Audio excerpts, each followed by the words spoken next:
very creative as well. It's Rosalind Scott.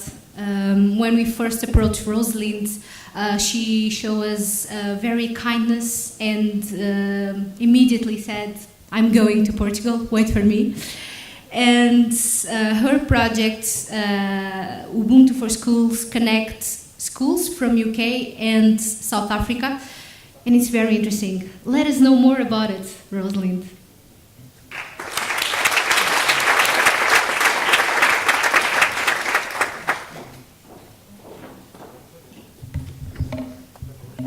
Good afternoon, everyone. It really is a pleasure to be here at the beginning of the Global Ubuntu Network. I'm very inspired by it, and it's a great privilege to hear about action taking place all over the world to further the message and the philosophy of Ubuntu. And Ubuntu4Schools is an organization whose purpose is to embed the philosophy of Ubuntu in schools. We understand very well that this philosophy has come from Southern Africa, and we want to make sure that it is a way of linking, that philosophy is brought to the rest of the world and into the UK for us in particular, in a form which is real and genuine. So that's why we want to make our links, and we're making our links in particular with Indigenous knowledge.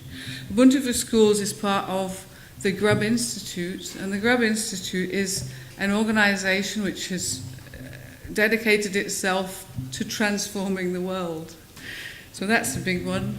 They have a great deal of experience, and their experience is in leadership and thought leadership. And it's that development of leadership that we bring to schools. We're working with schools, and we feel that we understand that when a child goes to school, the most important thing is that they learn to belong. And we think that Ubuntu is the philosophy which will allow them to truly belong. We're dedicated to developing leadership, both by the principals of the schools, but also amongst the staff, the students, the governors, and the parents. And we understand that that means that if we understand our purpose and we work with purpose, then we will be true leaders.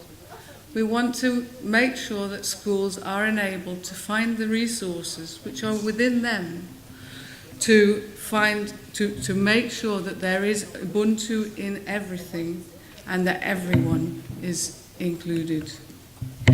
The tools that we use are our understanding of growth and development of students. Children and young people, we know, have to be attached. They have to be settled with their parents and carers if they're going to thrive. But what we also know is that they need to be attached to their organizations, their family, their school, and their community. And we understand that that attachment depends on relationships, particularly the relationships with adults. And in schools, as you all know, because you've been to school, there is a constant negotiation for learning between the adult and the child. And both the adult and the child will need Ubuntu to do this successfully.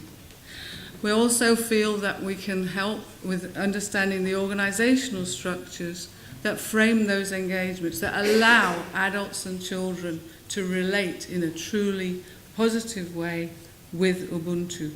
And we feel that we should always be working in abundance.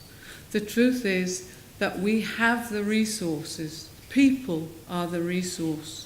And we have the resources, but we can't always access the resources. And the other thing that people feel they run out of is time. But we've only got the present moment. Everything happens now, and now, and now. So we've always got time. We've always got now. I'd like to just give you one tool that we use and explain it a little bit. And the idea is that the first thing we need to do when we go into school is to get everyone to understand and re-understand what the purpose of school is. Because so many people get tangled up with exam results and data, especially in the UK. So we think that the reason that children go to school is to grow up. That's what happens. They grow up, they become adults. And on the way, we wanted to see what exactly happens to them during that time and how that understanding can help us to get that child to move from its playful, trusting, but self-absorbed, childlike persona into a responsible adult, possibly worried about family and work, but fitting into society, taking their role. And first of all, it is about initiation and belonging. We belong, and therefore we can learn. We will not learn if we don't belong. We will run away. Quite a few people, even in this room, have dropped out of school and dropped back in again, and usually it is because we feel that we don't fit in, that we don't care about school because school doesn't care about us. So initiation and belonging is the first and most important step if you're going to have an effective school, and Ubuntu is the tool to find that. Education and learning, well, we all think we know about that. That's what happens in classrooms. It's only a tiny part of what happens in classrooms, but as John has pointed out to us, there is a negotiation for learning. I present my meaning, you accept it or reject it or present yours, and we reach a compromise, which is your learning. But learning and education, very important part of school, usually the only part that we test. Maturation and empowerment. When a child comes into school, we want them to grow up, and we want them to grow into mature, free individuals who can think for themselves, who are creative, who are kind and caring, and able to take on the role of an adult. That maturation is going to happen. You're going to grow up. But if you are going to grow up successfully, then we need to be mindful of that. And we need to be making sure that you're getting a more and more mature, broader picture of what it really means to have Ubuntu. And then finally, and most ambitiously, we want to see transformation and envisaging. And what we mean by that is, you haven't just become a bigger version of yourself. You have turned into an adult who can envisage, who can imagine yourself as someone who is successful, who takes their civic duty, who goes out and works for the benefit of your community. If you can envisage it, you can do it.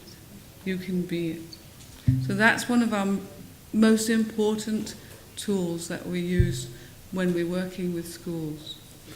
And we also use this tool, which I won't go through, but I've put it up because I want you to see that what we're saying is we need to know what our role is, especially if we are a parent or a member of staff or a leader.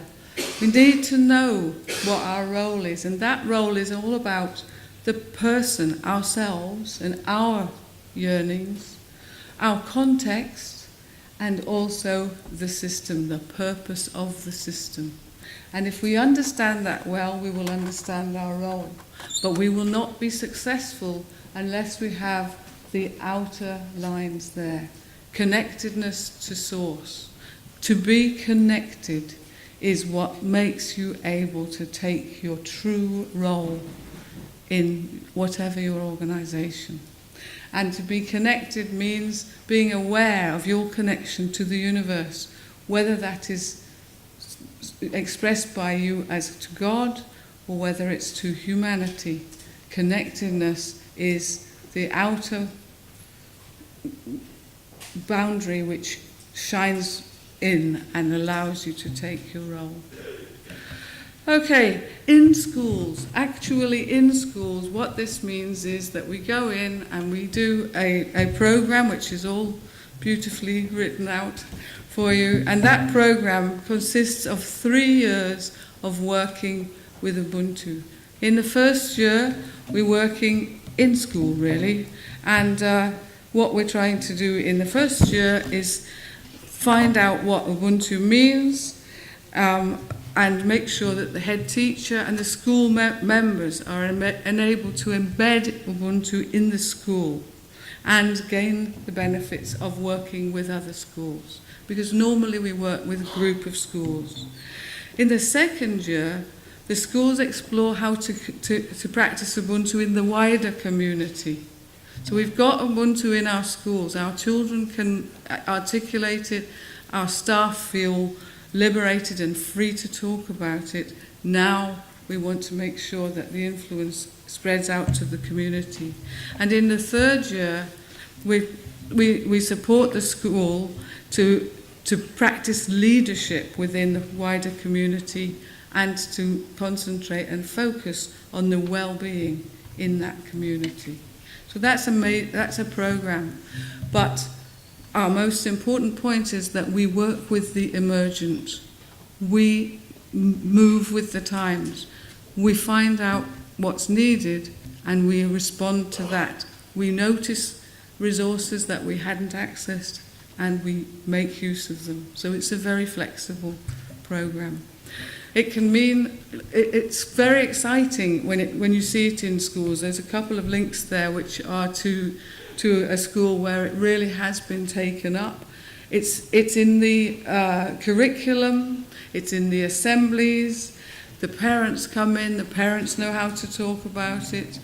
One of the primary pupils, George, seems to be an evangelist for it. I feel as if we've found a little prophet of Ubuntu in this particular school who happens to be called George. And he went to his grandfather's funeral and everything was fine, and he put his hand up and he said, but is there Ubuntu in heaven? And the priest said, I don't know. I don't know what Ubuntu is.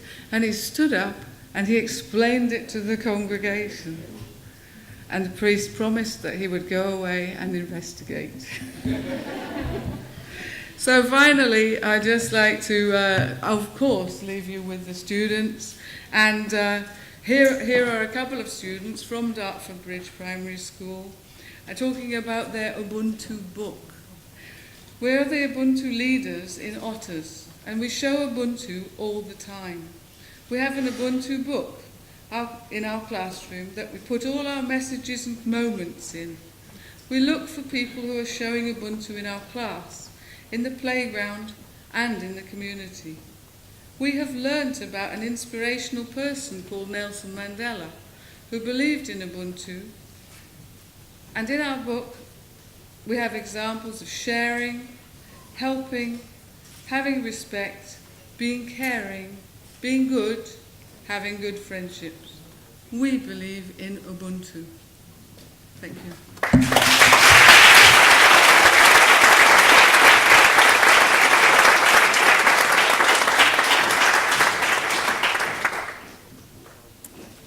Thank you, Rosalind, for sharing Ubuntu inside of school, in the schools, outside, in the community.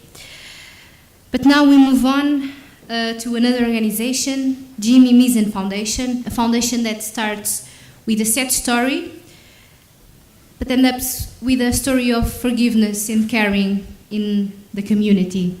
I would ask Camila to come and tell us more about Jimmy Misen Foundation's work.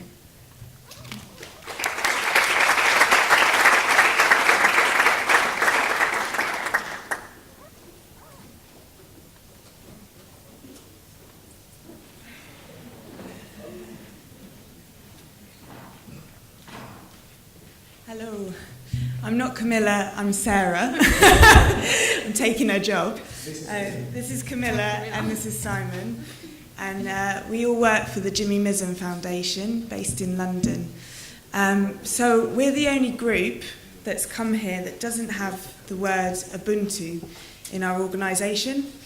But over the last couple of days, I've kind of come to see a lot of affinity in what we do with the messages of Ubuntu. I'll tell you a little bit about the foundation, and then I'm going to show you a short video which will explain a little bit more about Jimmy Mizzen.